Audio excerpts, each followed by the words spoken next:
और इस बीच बड़ी खबर आ रही है, आपको बताते हैं इस्लामिक प्रचारक जाकिर नायक भारत की पकड़ में आ गया है। मलेशिया सरकार ने जाकिर नायक को पकड़ लिया है और भारत को सौंप दिया है। इस वक्त की बड़ी खबर, इस्लामिक प्रचारक जाकिर नायक भारत सरकार की पकड़ में आ चुका है।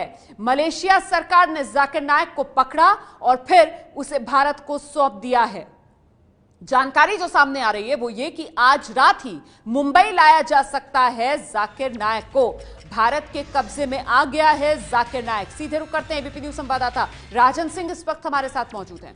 राजन, कूटनीतिक प्रयास जो किए जा रहे थे जाकिर नायक पर शिकंजा कसने के, आखिरकार बड़ी कामयाबी उनमें? निश्चित तौर पर एक बड़ी कामयाबी है, क्योंकि जिस तरीके से केस भारत सरकार ने बनाया था और इंटरपोल ने बाकायदा रेड कॉर्नर नोटिस जारी किया था, उसके बाद जाकिर नायक को भारत भेजा जा रहा है। मलेशिया सरकार ने इसकी मंजूरी दे दी है कि प्रत्यर्पण को, और जाकिर नायक की इस दलील को सिरे से खारिज कर दिया है कि भारत में उसे प्रताड़ित किया जाएगा और जो भारत में प्रोसिक्यूशन नहीं प्रोसिक्यूशन होगा। तो इस दलील को खारिज करते हुए भारत सरकार की केस को माना है। और जिस तरीके से भारत सरकार ने तमाम सबूत रखे थे कि उसने अपने भाषणों से नफरत फैलाने का काम किया था, और जो बांग्लादेश में भी जो धमाका हुआ था उस मामले में भी जो आतंकी थे वो जाकिर नायक के भाषणों से प्रभावित होकर जिहाद की तरफ मुड़े थे। तो इन तमाम दलीलों को मानते हुए मलेशिया सरकार ने प्रत्यर्पण को मंजूरी दे दी है। तमाम एजेंसियों को यहाँ जानकारी दे दी गई है और आज रात जाकिर नायक को भारत लाया जाएगा, मुंबई लाया जाएगा और उसके बाद अदालत में पेश किया जाएगा, क्योंकि मुकदमा जो मामला चल रहा है वो मुंबई में चल रहा है। तो उसके बाद कल मुंबई में पेश किया जा सकता है। लेकिन इस बात की पुख्ता जानकारी मिली है कि जाकिर नायक की प्रत्यर्पण को मंजूरी दे दी गई है और इस बात की जानकारी धन्यवाद आपका राजन सिंह इस तमाम जानकारी के लिए। तो आज रात मुंबई लाया जा सकता है जाकिर नायक को, और मुंबई से इस वक्त एबीपी न्यूज संवाददाता जितेंद्र दीक्षित इस वक्त हमारे साथ मौजूद है। जितेंद्र, किस तरीके के आरोप जाकिर नायक पर, कितनी बड़ी जीत भारत के लिहाज से जाकिर नायक भारत आ रहा है?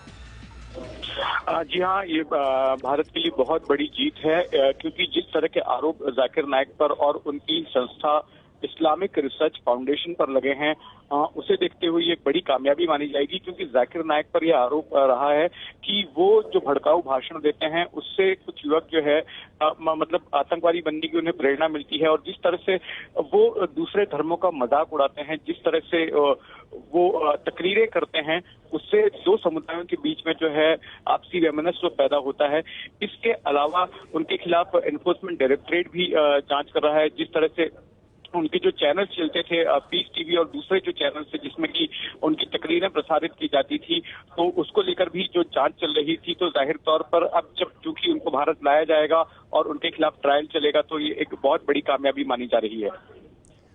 बहुत बहुत धन्यवाद आपका जितेंद्र दीक्षित इस तमाम जानकारी के लिए। तो बड़ी कामयाबी भारत के लिहाज से, अब भारत लाया जाएगा जाकिर नायक। कौन है जाकिर नायक ये जान लीजिए। इस्लाम का विवादित प्रचारक जाकिर नायक आग उगलता था अपने भाषणों के जरिए। जाकिर नायक पेशे से मुंबई का डॉक्टर है जाकिर नायक, लेकिन विवादित बयान जाकिर नायक के, जिसकी वजह से वो लगातार सुर्खियों में बना रहा। मुंबई में इस्लामिक रिसर्च फाउंडेशन नाम की संस्था जो चलाता रहा जाकिर नायक, और इस्लाम के नाम पर लोगों को भड़काने का आरोप जाकिर नायक पर लगा कि इस तरीके के उकसाने वाले भाषण जाकिर नायक देता है, जिसकी वजह से लोग भड़क जाते हैं। लोगों को भड़काने वाले भाषण देने का आरोप, इस्लाम की आड़ में आतंक के प्रचार का आरोप जाकिर नायक पर।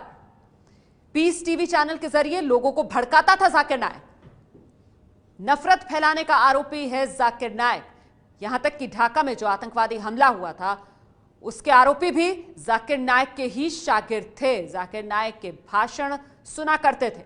जांच शुरू होने पर मुंबई से भाग गया था जाकिर नायक, और अब बड़ी कामयाबी भारत को, क्योंकि भारत के शिकंजे में आ चुका है जाकिर नायक। मलेशिया में पकड़ा गया और मलेशिया सरकार की तरफ से भारत सरकार को सौंप दिया गया है जाकिर नायक। आज रात मुंबई लाया जा सकता है जाकिर नायक को।